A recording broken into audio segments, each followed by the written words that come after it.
How to hide online status on WhatsApp. This is what we are going to talk about today in this video. Also make sure to subscribe to the channel. This really helps a lot. So without any further ado, let's move into the video. First of all, open WhatsApp on your mobile.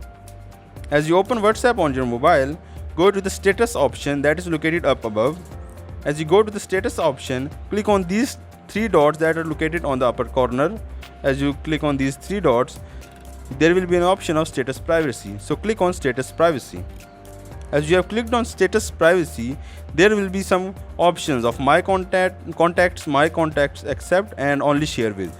From here you can select the people you want to share with, or the people you don't want to share with except your contacts.